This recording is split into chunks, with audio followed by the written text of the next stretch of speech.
Sproul is sponsored by Ligonier Ministries.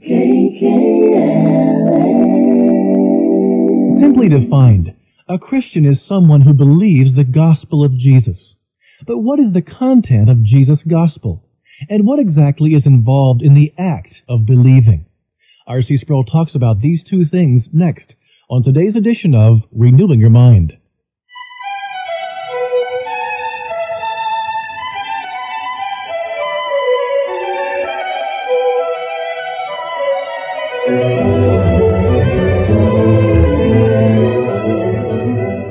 Thanks for joining us today, and welcome to this Tuesday broadcast of Renewing Your Mind with author and teacher R.C. Sproul. Suppose that you're talking to two of your friends, and you ask them if they know one of your other friends named John Smith. Initially, they both say, "Well, yes, we do." Now, John Smith may be a very close friend of yours, but after talking about him for a few minutes, you sense that your other two friends are feeling a bit perplexed, perhaps uncomfortable.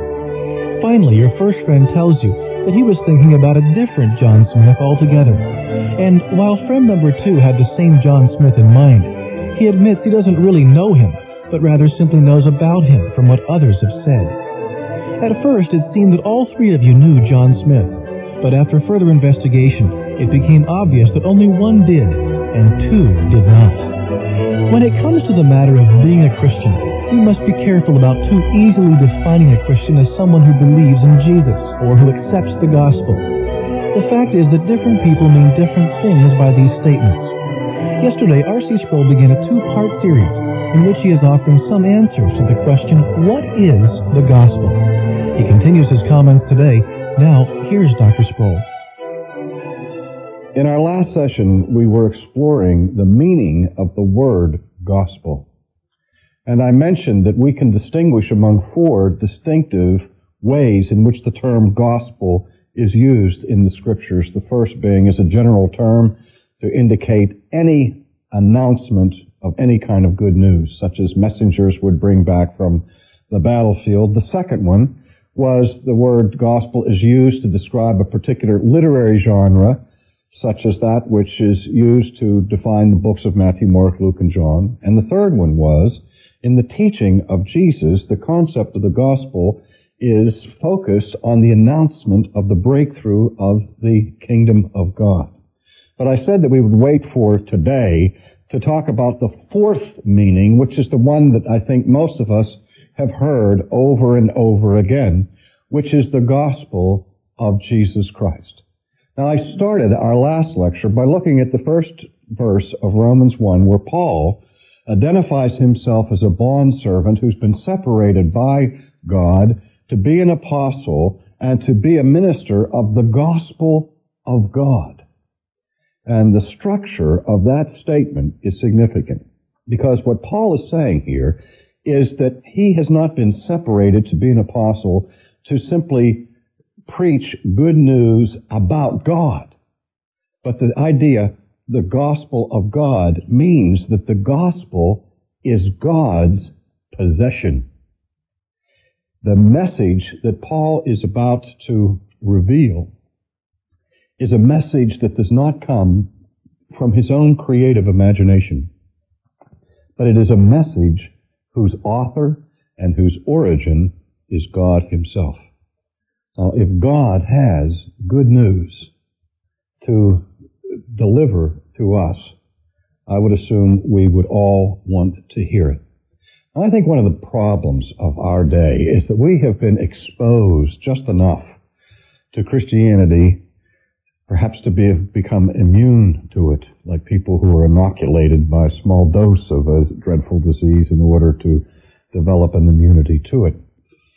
Recently, a survey was taken at a Christian convention by a group of people, and they were asked, what is the gospel? And of 100 people who were asked that question, only one person gave what we would judge it to be an adequate answer to the question. So in spite of all the preaching and all the tracts and all the communication, there still is a great fuzziness and lack of clarity in our culture about the gospel. I remember hearing Dr. James Kennedy, D. James Kennedy, tell the story of his conversion to Christ. Many, many years ago, Jim Kennedy was a dance instructor for the Arthur Murray Dance Studios, and his dance partner and he won the national Arthur Murray instructor dance contest. Now, that may not mean much to you, but my wife and I spent several years taking ballroom dancing lessons, and we were in awe of people who had reached advanced levels, and to think of somebody winning the actual national championship just still has me with stars in my eye. And Jim married his partner, Jim and Ann, and of course he doesn't dance anymore, and I think the world lost a great dance team when Jim and Ann Kennedy became Christians, but they've gained something else. But anyway, Jim told the story of coming home one night after giving some lessons in the dance studio, and he had the radio on, and there happened to be a broadcast given by the late Donald Gray Barnhouse, in which Dr. Barnhouse gave a summary of the gospel of Christ. But he introduced that summary by asking his radio listeners two probing questions. These were the two questions that God used to yank Jim Kennedy into attention. And I'll tell you what those two questions are. Maybe you've heard them, and maybe many, many, many times. The first question goes something like this: have you come to the place in your thinking or in your spiritual life where you know for sure that when you die, you will go to heaven? Let me say it again. Have you come to the place in your thinking where you know for sure that when you die, you will go to heaven? Now, this is a fantastic question for several reasons. First of all, it's not an abstract question about the existence of God or the meat of theology. It comes down right to where we are. Do you know where you're going to spend eternity? Do you know what your situation is before God? And the other thing that's so brilliant about it is it's a question people feel very comfortable in answering no to. In other words, this doesn't put people on the spot, like, are you a Christian, or have you been born again, or whatever, the kinds of questions that some people find so distasteful. It's a simple, straightforward, direct question. It's the question that Dr. Barnhouse asked on the air: do you know for sure that when you die, you will go to heaven?